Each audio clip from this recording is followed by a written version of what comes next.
आए दिन अधिवक्ताओं का हत्या हो रहा है, उनका कत्ल किया जा रहा है। चूंकि अधिवक्ता सबकी लड़ाई लड़ता है, क्रिमिनल की भी लड़ता है, और अब तो जुडिशियरी भी अधिवक्ताओं के खिलाफ है। सरकार इस विषय पे सुनने को, सोचने को, कुछ करने को तैयार नहीं।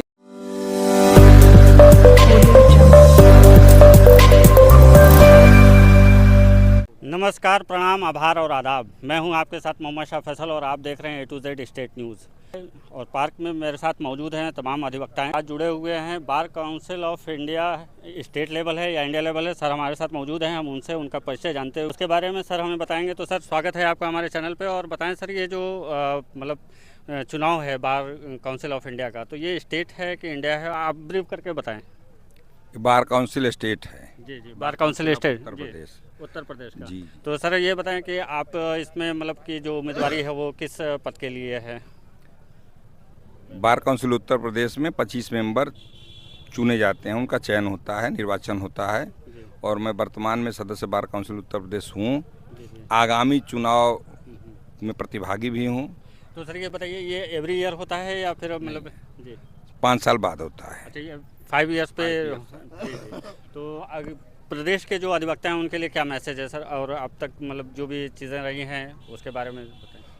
प्रदेश के अधिवक्ता जो हैं वो सामाजिक, आर्थिक और अब तो न्यायिक दृष्टि से भी कहिए बड़े कुचले जा रहे हैं लगातार। उनका हर स्तर से दमन किया जा रहा है। सामाजिक दृष्टिकोण से इसलिए मैं कह रहा हूं कि समाज में भी वो उपेक्षित होते जा रहे हैं, जबकि अधिवक्ता समाज की लड़ाई शुरू से लड़ा है। प्रत्येक दिन वो समाज के लिए लड़ता है, मगर दुर्भाग्य यह है कि न समाज, न सरकार और अब तो जुडिशियरी भी अधिवक्ताओं के खिलाफ है। अधिवक्ता वह प्रोफेशन है कि अगर वह जिस दिन काम न करे उसका परिवार सरवाइव करने लगता है। मगर सरकार इस विषय पे सुनने को, सोचने को, कुछ करने को तैयार नहीं। न स्वास्थ्य संबंधित, न आर्थिक संबंधित। अभी हम लोगों की लड़ाई या मांग प्रोटेक्शन एक्ट की चल रही है। आए दिन अधिवक्ताओं का हत्या हो रहा है, उनका कत्ल किया जा रहा है। चूँकि अधिवक्ता सबकी लड़ाई लड़ता है, क्रिमिनल की भी लड़ता है, शरीफ की भी लड़ता है, जायज़ भी लड़ता है, नाजायज़ भी लड़ता है, सब लड़ाई लड़ता है। तो हम समाज के लिए दुश्मन बन जाते हैं लोगों के। आपकी लड़ाई हम लड़ रहे हैं और दुश्मनी हमारी किसी और से हो गई। सुरक्षा का कोई मापदंड अधिवक्ताओं का नहीं है। तो अधिवक्ताओं को हित के लिए जो सुरक्षा हाँ, कानून है सुरक्षा कानून, प्रोटेक्शन एक्ट की मांग की जा रही है। उसका ड्राफ्ट तैयार है। सरकार से लगातार कई वर्षों से मांग चल रही थी, तो सरकार इस बात पे राजी है, वो ड्राफ्ट तैयार है। और आगामी कुछ महीनों में हमको लगता है कि प्रोटेक्शन एक्ट लागू होना चाहिए।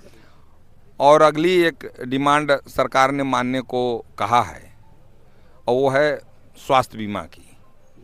अधिवक्ताओं का निःशुल्क स्वास्थ्य बीमा संभव है कि हो जाएगा जल्दी। अभी इस तरह से जैसे एक मामला निकल के आया था संभल वाला कि दूसरे पक्ष को सुना नहीं गया था, जैसे आप बोल रहे थे जुडिशरी भी अब काफ़ी हद तक जो है इंटरफेयर हो रहा है, क्या कहेंगे? जुडिशियरी हमारे समझ से बोलना नहीं चाहिए, मगर जुडिशियरी अब हमको लगता है सरकार के दबाव में काम कर रही है। यह देश के लिए, समाज के लिए दुर्भाग्यपूर्ण है।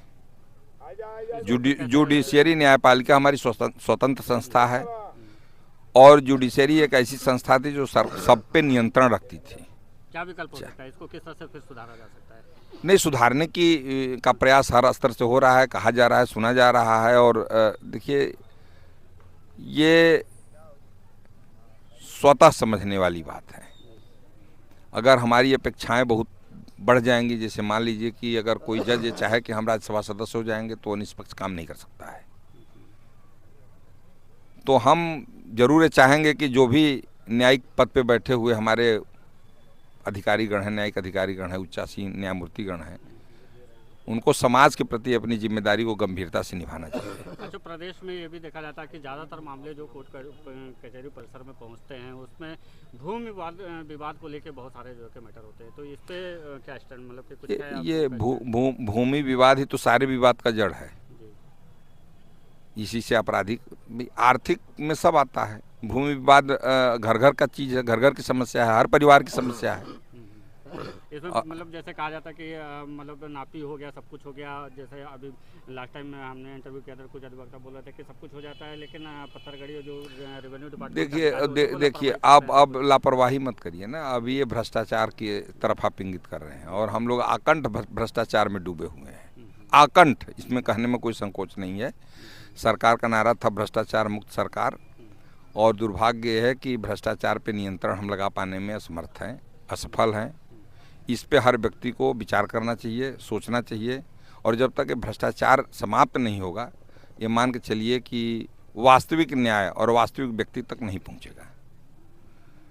ये तय है, भ्रष्टाचार में आकंठ डूबे हैं। आप भी जान रहे हैं, हम भी जान रहे हैं, समाज का हर वर्ग जान रहा है। पार्टी आती है, सरकार बनाती है, लेकिन भ्रष्टाचार नहीं, उसका निवारण सरकार भी नहीं कर पाएगी। देखिए, हर व्यक्ति को इसमें सजग होना पड़ेगा। हम भी चाहते हैं घूस दे के काम करा लें।